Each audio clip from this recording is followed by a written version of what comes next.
বিমানে উঠে সিটে বসতেই মেয়েটার নজর পড়ল পাশের যাত্রীর পিছনে। সেখানে ভেসেছিল এক ভুতুরে ছায়া। আত্মাকে দেখে তার শির দ্বারায় ঠান্ডা স্রোত বয়ে গেল। ভয়ে আতকে উঠে সে লাফিয়ে দাঁড়ালো। পালাতে গিয়ে তাকে দেখল সারা কেবিনে প্রতিটি যাত্রীর সঙ্গে যেন এক একটি নিঃশব্দ প্রেত আটকে আছে। সবগুলোই স্থির দৃষ্টিতে এক দৃষ্টে তাকিয়ে আছে তার দিকে। এ দৃশ্য দেখে মেয়েটার মাথায় হুট করে রক্ত উঠে গেল।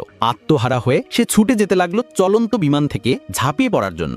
এগিয়ে এলো এয়ার হোস্টেসেরা তাকে শান্ত করার চেষ্টায়। ঠিক সেই মুহূর্তেই মেয়েটা লক্ষ্য করলো তাদের পেছনেও ঘন কালো ধোঁয়ার মতো এক অশুভ সত্তা ভেসে বেড়াচ্ছে। আসলে শৈশব থেকেই এই মেয়েটার এক অস্বাভাবিক ক্ষমতা ছিল। চোখে চশমা থাকলে সব ঠিকঠাক, কিন্তু সেটা খুলে ফেলা মাত্রই সে অনুভব করতে পারত কখন কার মৃত্যুর সময় ঘনিয়ে আসছে। একদিন রাস্তায় সে এক ভয়াবহ দুর্ঘটনা দেখলো। এক ব্যক্তিকে দ্রুত হাসপাতালে নেওয়া হলো। ডাক্তাররা পরীক্ষা করে তাকে মৃত ঘোষণা করলেন। রাতে পোস্টমর্টেমের জন্য একজন ডাক্তার লাশটি পরীক্ষা করতে এগিয়ে এলেন। হাত বাড়াতেই হঠাৎ সেই মৃত লোকটি চোখ খুলে তাকালো।